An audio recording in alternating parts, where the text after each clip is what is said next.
This is Megan Olexon for RealAgriculture.com, and today we are here with Kimberly Wills of the Battle River Research Group.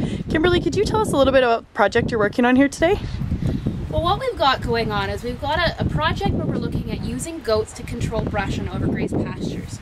And so the natural system in this part of the country is that there is prairie parkland. It's the prairie parkland. And so bush and grasslands would naturally exist together. However, changes in our management program have tipped the scales towards the brush, as cattle prefer grasses and they will avoid grazing the brush. So what we're looking at here is we're looking at integrating goats into the system in order to control the brush and tip the systems back towards having more grass and having the productive grass, rather than having pastures that have got so much brush that the cattle can't use them. Yes, and we have about 800 goats that we brought in the first week of July. We're here to control the brush on a cattle pasture. Now, these goats have never seen the buckbrush before, so it took us a couple days to get them introduced to the plant and get them to eat it. We're just kind of letting them just graze naturally rather than forcing them to in specific areas. And so they're going through, they're thinning out the buckbrush. They're also going through the treed areas and thinning out the aspen and the willow and the other plants there, and opening it up for the grass to grow. And we can see a real increase in the grass now that the goats are there, and so they're really improving the pasture for the cattle.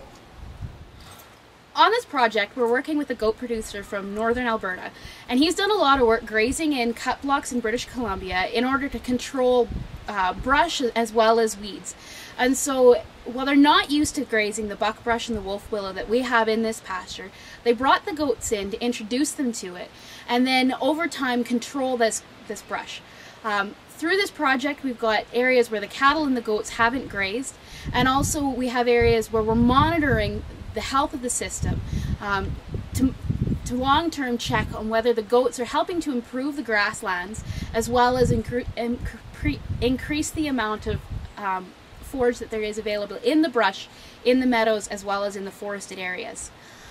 We've done long-term monitoring and short-term monitoring of the range health in these sites, and in order to keep an eye on what's going on in the system and whether the goats are successful in reducing the amount of brush and recreating a more natural system with a better balance of brush and grass. So today we heard about not just the brush, but we had some questions from the crowd about controlling, I guess, harder to control weeds that aren't easily controlled by a herbicide.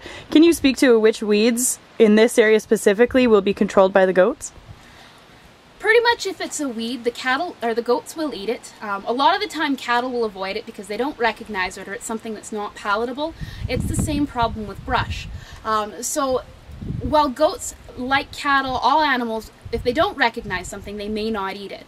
But once the goats are used to it, they pretty much can eat any weed that's out there. In this area there's a lot of scentless chamomile, as well as thistles are a large problem pretty much wherever you go. And so in some areas, while this is not the focus of this project, in some areas these weeds are controlled very well with goats, or in other cases they often use sheep for the control of these weeds as well. The benefit of goats over cattle and sheep is that cattle and sheep don't always get rid of all of the weed seeds, whereas goats, once the weed seeds pass through the digestive tract, they've essentially been eliminated and there are no viable seeds. So whereas a cow eating that thistle or that tansy may still spread it, the goats don't spread that.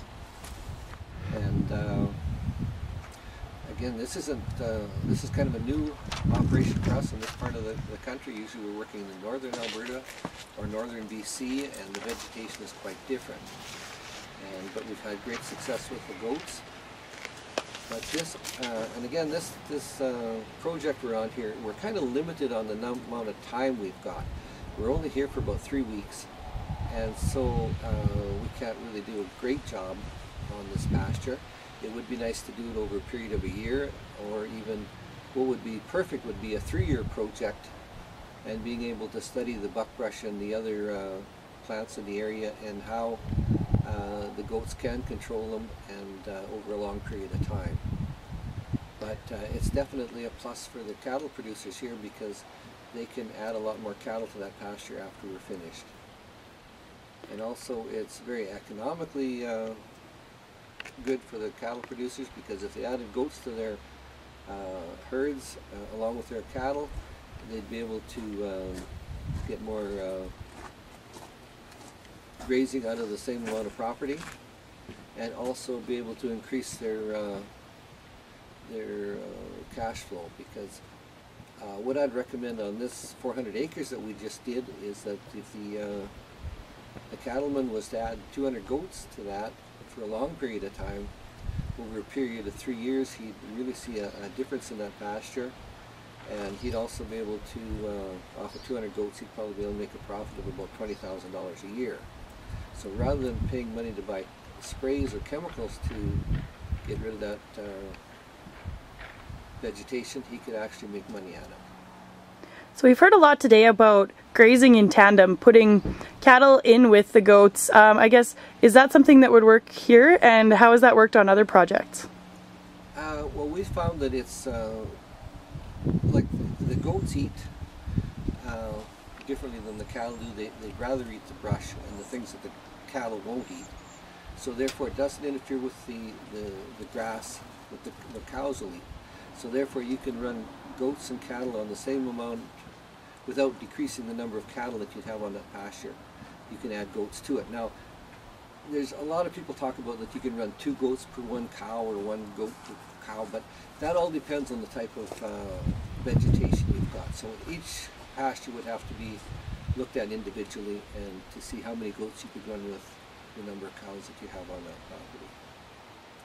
Great, thank you so much for your time. It's great to see some I guess innovative ways of controlling vegetation and brush where presently there aren't many options. So thanks a lot.